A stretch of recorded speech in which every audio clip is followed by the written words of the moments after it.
You ever look up at the sky above your own backyard and see something that makes your stomach drop? That was me on a Tuesday afternoon last summer. I was sitting on my back porch with a glass of iced tea, completely relaxed, thinking about nothing important. And then I heard it, that little buzzing sound, high-pitched, mechanical. I looked up, and there it was, a drone, hovering maybe 40 feet above my yard. Just sitting there in the air above my property like it had every right to be there. I stared at it. It stared back at me. I went inside and pulled up the HOA contact number. And something in my gut already knew before I even made the call. By the time this was over, 2 people were facing criminal charges, and I had not done a single illegal thing. Let me take you back to the beginning. I moved into Ridgeline Commons about 3 years before any of this happened. It is one of those neighborhoods that looks genuinely beautiful from the outside. Wide lots, mature trees, houses with real character. My wife Sandra and I had saved for a long time to get there, and when we finally did, it felt like the right place to plant roots. The HOA existed, and we knew that. We read the rules carefully before buying. Nothing in them was alarming. Lawn maintenance standards, exterior color guidelines, rules about fences and sheds. Standard stuff. We were not the kind of people who caused problems, and we figured the HOA would never have much reason to think about us at all. For the first 2 years, that was exactly how it went. Then a new board came in. The new board president was a man named Douglas Hale. He had run on a platform of raising property values and enforcing community standards more aggressively. A few of my neighbors had mentioned him in passing with a kind of tired look on their faces. I did not think much of it at the time. My first interaction with Douglas came 4 months after he took over. I had started a vegetable garden along the back fence of my property. Nothing elaborate. Some tomatoes, peppers, a few rows of herbs. Completely within my own yard, fully enclosed, not visible from the street. I got a letter 2 weeks later, saying the garden was an unapproved exterior modification and needed to be removed. I pushed back in writing, politely, explaining that nothing in the community rules prohibited vegetable gardens within the private backyard area of a property. Douglas wrote back and said the board had the authority to make judgment calls on anything that affected the overall aesthetic of the community. I hired a local attorney for a 1-hour consultation. The attorney confirmed what I already suspected. The board had no such authority under the actual written governing documents. I wrote back to Douglas, citing the specific bylaw language, and told him I would not be removing the garden. He did not respond, but things started feeling different after that. Little things at first. A fine notice for my recycling bin being left at the curb 4 hours past the pickup window. A violation for a crack in my driveway that had been there since we moved in. A warning about a tree branch that was apparently hanging 2 inches past the approved height. Every few weeks, something new would show up. I documented all of it, kept every letter, photographed every alleged violation, built a folder that was getting thicker by the month, and then came the drone.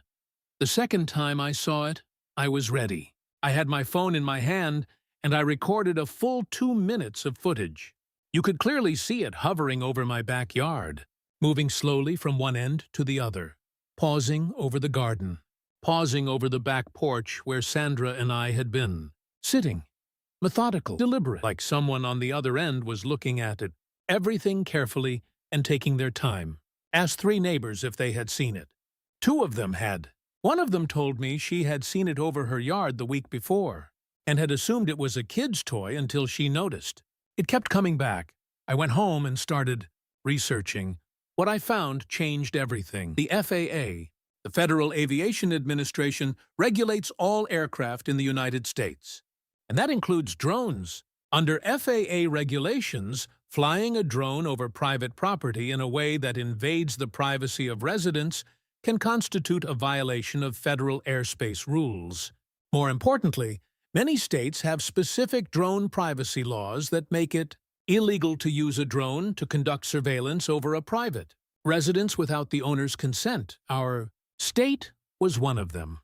Using a drone to record or observe people on private property without their Knowledge or permission was a criminal offense, not a civil matter, not an HOA dispute, a criminal offense.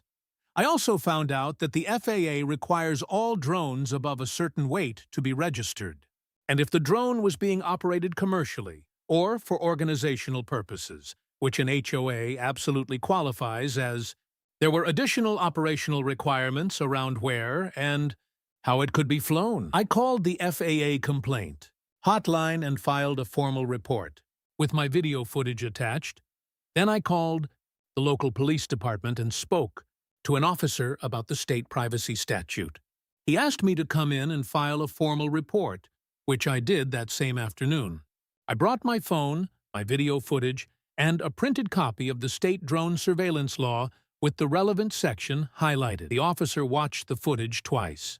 Then he looked up and said, "This is pretty clear-cut." While that was in motion, I went back to my neighbors. The woman who had seen the drone over her yard agreed to file her own police report.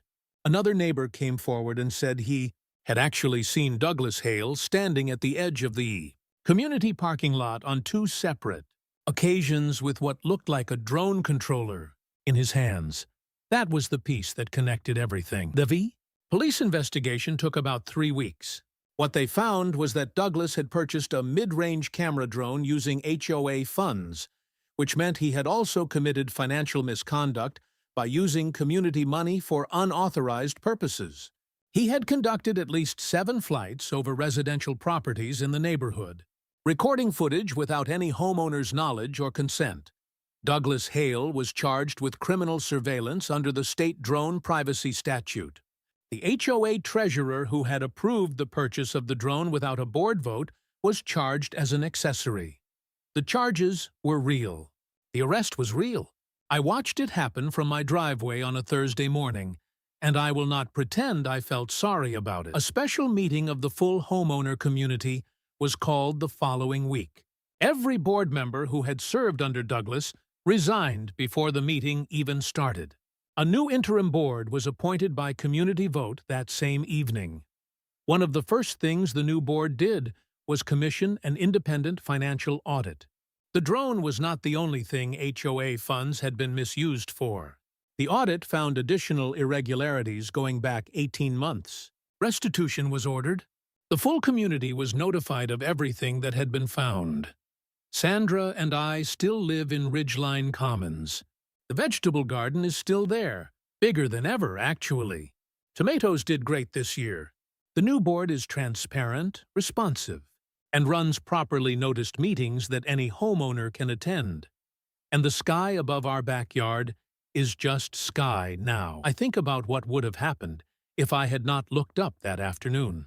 If I had been inside and missed it, how long it might have gone on. How many of my neighbors were being watched without knowing it. The thing that gets me most is that Douglas thought he was untouchable. He thought the HOA letterhead and the board president title gave him the authority to do whatever he wanted to whoever he wanted.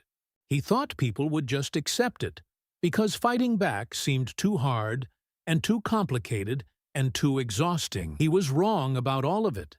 If you ever feel like your HOA is crossing a line, document everything. Every letter, every incident, every strange thing that does not feel right. You do not need to know all the laws immediately. You just need to write things down and keep them safe. The laws are there. The agencies are there. The attorneys are there. You just have to be willing to use them. And if you ever look up at the sky above your own backyard and see something that should not be there, take out your phone and start recording. That footage might be worth more than you think.